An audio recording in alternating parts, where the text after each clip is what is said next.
Selamat datang teman-teman sekalian di video ini. Setelah membahas terkait cermin datar di video sebelumnya, kita lanjutkan ke cermin cekung. Nah, dalam video ini kita akan lihat secara singkat nanti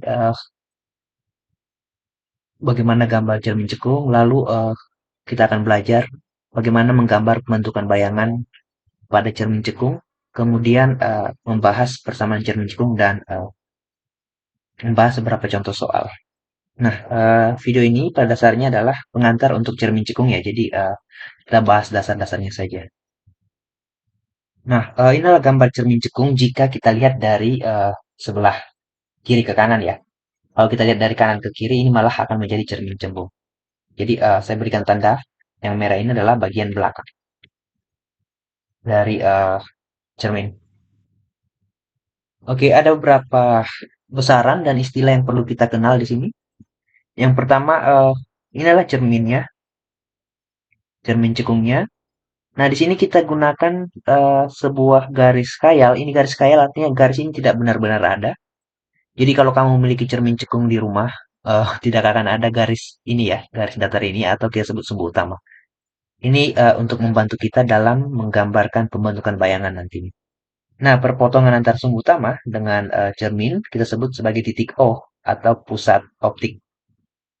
Lalu di sini ada titik lain kita sebut sebagai F besar. Ini adalah titik fokus. Apa itu titik fokus? Nanti kita jelaskan. Lalu ada titik lain yaitu titik P merupakan titik pusat kelengkungan dari cermin.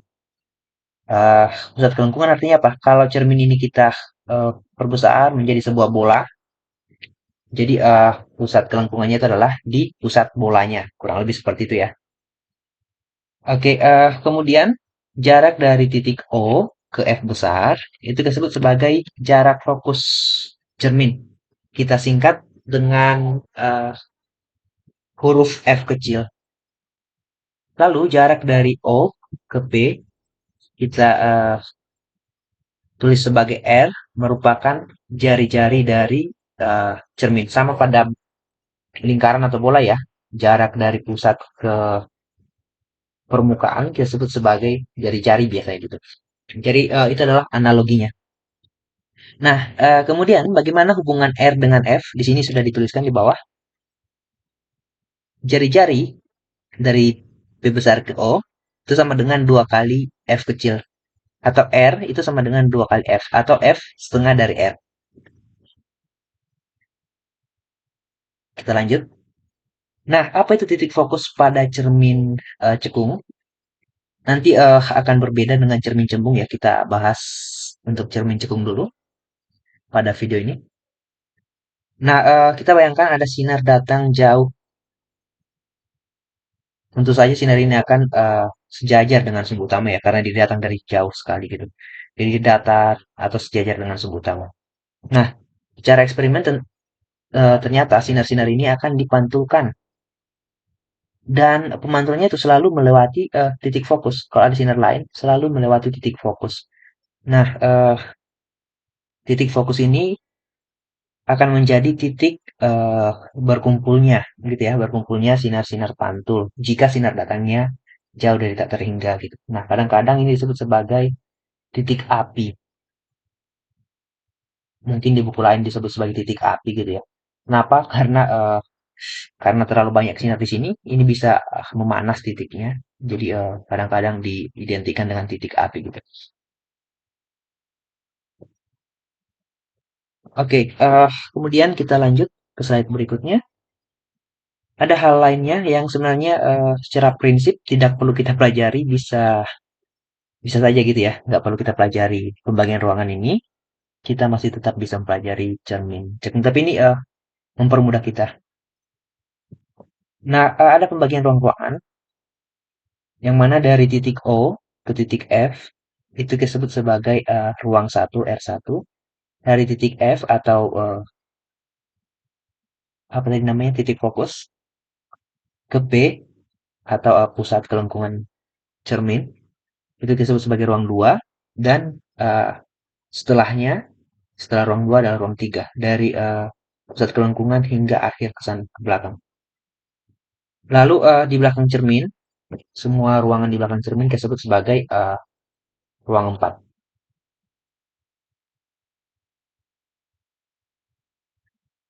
Lalu sekarang mari kita coba menggambarkan pembentukan bayangan pada cermin cekung. Eh, untuk melakukan ini kita butuh menggunakan sinar-sinar istimewa, begitu ya. Apa itu sinar istimewa? Secara sederhana kita definisikan sebagai sinar yang gampang kita ingat gitu ya. Karena pada dasarnya bisa sangat banyak sinar yang datang pada cermin, tapi tentu saja secara teori kita nggak bisa mengatakan dia dipantulkan ke sana misalnya. Itu kan hanya perkiraan. Nah, sinar istimewa itu bisa kita bayangkan di mana dia akan dipantulkan dengan mudah. Karena apa? Tadi sudah kita temukan secara eksperimen, kalau ada sinar datang dari jauh, itu pasti ke titik fokus dipantulkan. Ini adalah salah satu sinar istimewanya. Jadi, sinar yang datang sejajar dengan sumbu utama akan dipantulkan melalui titik fokus. Nah, ini tadi sudah kita bahas sebenarnya. Artinya garis normalnya di mana? Eh, di antara, ya mudah-mudahan kamu masih ingat video yang sebelumnya yang membahas pemantulan cahaya. Berarti di antara sinar datang dan sinar pantul. Di sini ada garis normal. Yang tidak lain adalah berada dari pusat kelengkungan cermin. Mengapa dari sini? Nanti kita jelaskan. Jadi ini sudut datang, ini sudut pantul yang nilainya sama besar. Nah, dengan cara yang sama bisa kita katakan jika ada sinar yang datang dari fokus, ya tentunya pasti dipantulkan ke eh, menjauh atau ke arah yang sejajar dengan sumbu utama. Jadi tidak lain adalah kebalikan dari sinar yang pertama, ini sinar istimewa yang pertama. Nah, ini dikatakan sinar istimewa karena kita gampang saja untuk mengingatnya gitu ya, tanpa kita ukur, bisa kita gunakan langsung. Lalu sinar berikutnya yang ketiga adalah sinar yang datang dari pusat kelengkungan. Tadi sudah kita bahas. Ini tidak lain adalah garis normal dari cermin itu sendiri. Karena ini adalah garis normalnya, maka sinarnya akan dipantulkan kembali gitu ya. Sinar yang datang dari pusat kelengkungan akan dikembalikan. Dia datang ke sana, dikembalikan ke situ juga. Jadi sinar datangnya berimpit dengan sinar pantulnya atau sudut datangnya 0 derajat dan sudut pantulnya 0 derajat. Mengapa seperti itu? Kita coba lihat ini. Kalau misalnya cerminnya kita gambarkan seperti ini utuh, di mana garis normal cerminnya? Oke, mari kita ingat kembali apa itu garis normal. Garis normal itu adalah garis yang tegak lurus terhadap suatu permukaan gitu ya. Permukaan apapun. Kalau dia permukaan pantul, ya permukaan pantul. Kalau dia permukaan bidang yang lain, ya permukaan bidang lain. Tegak lurus artinya 90 derajat. Gitu. Nah, sekarang mari kita lihat kalau dia berbentuk bola, di manakah garis yang tegak lurus terhadap permukaan bola ini? Nah, tentu saja kita pasti sepakat sinar yang, mohon maaf, bukan sinar, garis yang tegak lurus adalah garis yang tentunya melalui apa namanya pusat bolanya gitu ya. Ini pasti tegak lurus di sini. Karena kalau dia tidak datang dari pusat bolanya misalnya dari sini. Nah, ini tentu saja tidak tegak lurus. Ini lebih kecil dari 90, ini lebih besar dari 90. Nah, karena yang tegak lurus adalah garis yang datang dari pusat cerminnya, maka bisa kita bayangkan semua garis normal harus digambarkan dari pusat uh, cermin itu. Nah, kalau ada datang sinar yang melalui pusat, tentu saja dia akan berimpit dengan garis normal. Kalau dia berimpit dengan garis normal, sudut datangnya adalah nol, berarti dipantulkan dengan sudut nol juga. Sehingga dia di gambar yang tadi dia kembali gitu ya. Jadi kalau dia datang dari garis normal, seperti ini, dia berimpit dengan garis normal, berarti dia akan dipantulkan kembali. Nah, dengan tiga sinar ini kita bisa gambarkan pembentukan bayangan. Oke, mari kita coba lihat eh, bagaimana jika bendanya di ruang satu. Di sini ada benda di ruang satu, ruang antara titik nol dengan titik fokus. Sebenarnya kita butuh dua sinar istimewa saja ya, sudah cukup untuk menggambarkan pembentukan bayangannya. Oke, mari kita mulai. Misalnya ada sinar datang dari tak terhingga. Tadi sudah kita jelaskan. Cara eksperimen ini, sinarnya akan dipantulkan ke titik fokus. Lalu sinar berikutnya datang dari fokus. Nah, kebalikan dari sinar yang pertama berarti dia dipantulkan sejajar sumbu utama. Gitu. Nah, kenapa semua sinar kita datangkan dari kepala? Karena bagian kaki dari benda ini tidak perlu kita gambarkan. Nanti dia selalu di sumbu utama. Jadi itu adalah fungsi sumbu utama untuk mempermudah kita. Oke, kita gambarkan ulang. Nah, di video saya terkait bayangan, apa itu bayangan? Bayangan itu terbentuk dari atau terbentuk pada perpotongan dari sinar pantul kalau dia pada cermin. Nah, sinar pantulnya ini kebetulan nggak akan berpotongan gitu, nggak akan bertemu. Kayak kamu dan dia nggak akan pernah bertemu. Weh. Oke, karena tidak bertemu, berarti mereka bertemu di mana? Eh, dalam imajinasinya atau dalam perpanjangan sinar-sinar pantul ini. Garis yang merah kalau kita perpanjang ke belakang cermin menjadi garis putus-putus seperti ini, atau kita sebut sebagai garis imajiner gitu ya, karena dia nggak ada sebenarnya. Sementara sinar pantul ini nyata ada gitu. Nah, bertemu di sini, maka bayangannya di situ kepalanya. Kakinya di mana? Kakinya di sumbu utama. Jadi kamu nggak perlu cari. Nah, dari sini bisa kita lihat sifat-sifatnya adalah bayangannya maya. Mengapa? Karena dia terbentuk dari perpotongan eh, perpanjangan sinar. Jadi bukan sinar pantul yang bertemu. Lalu dia di ruang 4. Nah, eh, untuk cermin cekung, semua bayangan yang di ruang 4 pasti maya gitu ya. Lalu bayangan diperbesar sudah jelas, dia lebih besar dari bendanya, lebih tinggi. Bayangan tegak sudah jelas juga ya, kepalanya ke atas, mengikuti arah kepala benda. Oke, lalu kita coba lihat bagaimana kalau bendanya di ruang 2 di sini. Di ruang antara titik fokus dan titik pusat kelengkungan dari cermin cekung. Kita langsung saja ada sinar datang sejajar sumbu utama.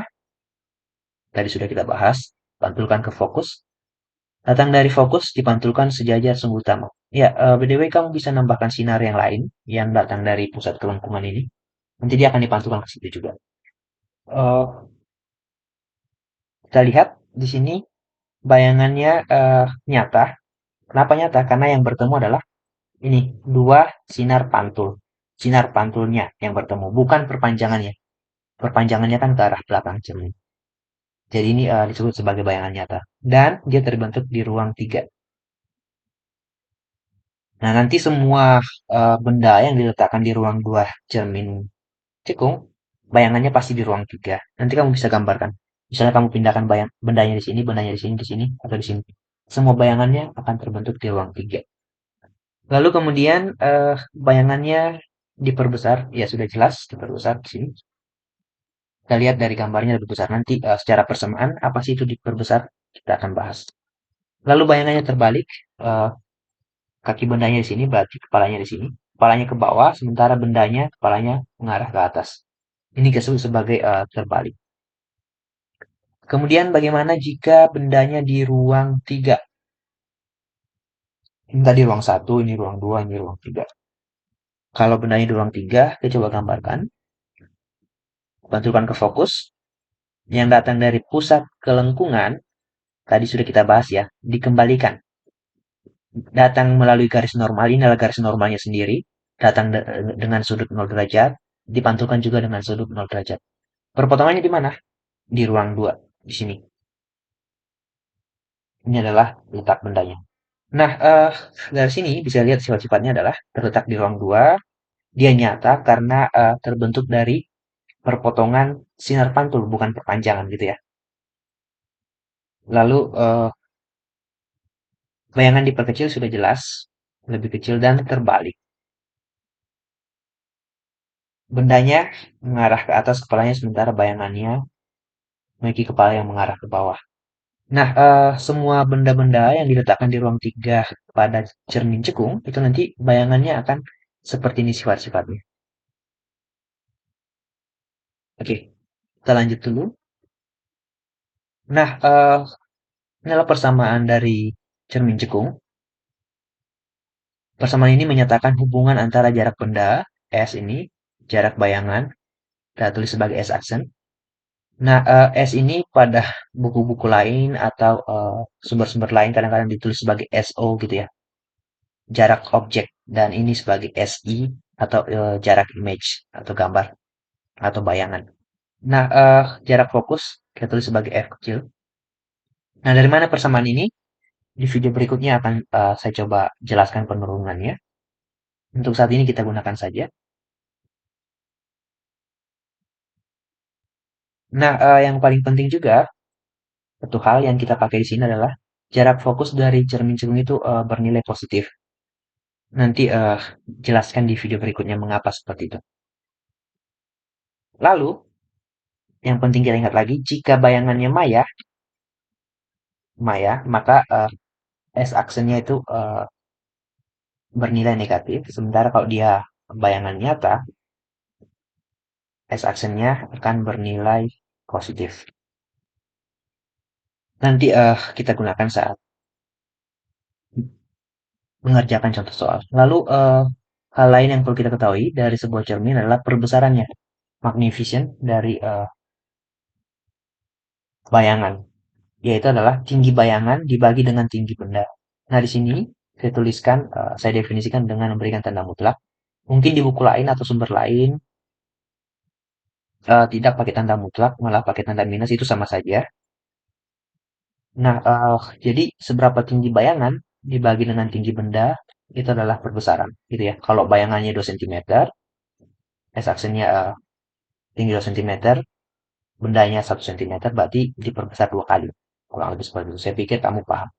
Nah, itu ternyata sama dengan perbandingan jarak bayangan dibagi jarak benda. Nah, ini dari mana ini? Belum saya jelaskan di video ini, kita pakai saja. Tapi paling tidak yang saya lingkari ini, H aksen per H, atau jarak tinggi bayangan per tinggi benda, bisa kamu bayangkan ya. Jika misalnya tiba-tiba kamu yang tingginya sekarang 2 meter, berada di sebuah cermin cekung, dan tinggi bayanganmu 4 meter, berarti kamu diperbesar atau bayanganmu diperbesar 2 kali, kurang lebih seperti itu ya. Oke, biar tidak bingung, kita coba bahas contoh soal yang pertama. Sebuah benda diletakkan pada jarak 10 cm dari cermin cekung yang memiliki jari-jari 30 cm. Tentukan jarak bayangan, perbesaran, dan sifat-sifat bayangannya. Nah, inilah cerminnya. Ini titik fokus. Ini pusat kelengkungan. Titik fokusnya 15 cm. Karena apa? Karena pusat kelengkungannya berada pada titik 30 cm gitu ya. Jari-jarinya 30 cm. Di sini titik 30 cm. Nah, bendanya di mana? Di 10 cm. Berarti ini 5, berarti di kurang lebih di sini. Nah, bendanya di ruang satu. Tadi sudah kita bahas, kalau benda di ruang satu, sifat-sifatnya pasti seperti ini. Maya, dia diperbesar, dan bayangan tegak. Jadi sebenarnya soal ini sudah hampir terjawab. Hanya kita perlu menentukan di mana atau berapa jarak bayangan. Tadi kita sudah memiliki persamaan 1/F sama dengan 1 per jarak benda ditambah 1 per jarak bayangan. Nah, karena yang diminta adalah bayangan, kita tinggal modif menjadi 1/S aksen, 1/F dikurang 1/S. 1/15 cm dikurang 1/10 cm.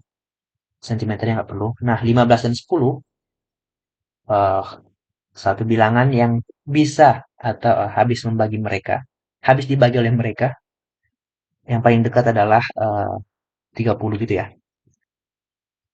30 bagi 15, 2 kali 1, 92, dikurang 30 bagi 10, 3, dikali 1, 3. Ini adalah minus 1/30. Oke, berarti 1/S aksen sama dengan minus 1/30 cm. Maka S aksen sama dengan minus 30 cm. Nah, tadi sudah saya jelaskan, tanda minus ini artinya eh, bayangannya bersifat maya dan dia di belakang cermin.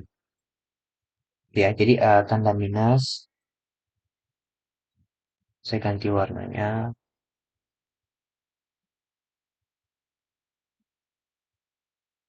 Biar, oke.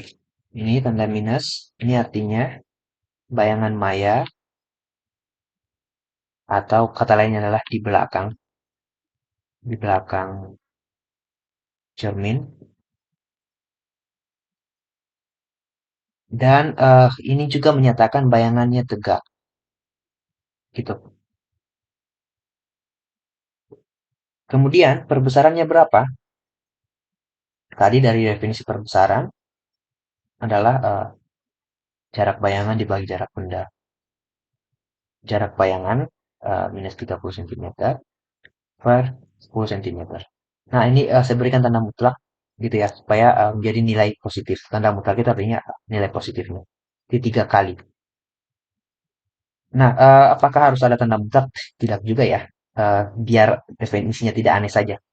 Karena kalau misalnya perbesarannya minus 3 kali itu seperti aneh untuk saya. Tapi kalau kamu merasa tidak aneh dengan itu tidak masalah. Yang penting kamu paham tanda minus artinya apa? Artinya adalah bayangannya maya gitu. Nah, artinya kalau bendanya 1 meter, berarti bayangannya setinggi 3 meter. Sifat-sifatnya maya, tegak, diperbesar sebanyak 3 kali. Oke, kita ke soal berikutnya. Sebuah benda diletakkan tepat di pusat kelengkungan. Wah, inilah kata kuncinya, tepat di pusat kelengkungan dari cermin cekung. Tentukan jarak bayangan dan sifat-sifatnya sama saja ya.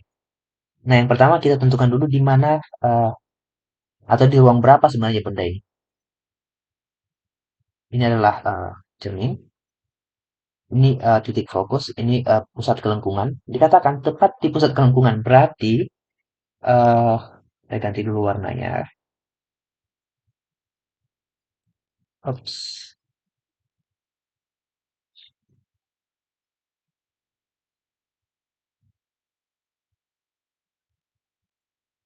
Tepat di titik P ini.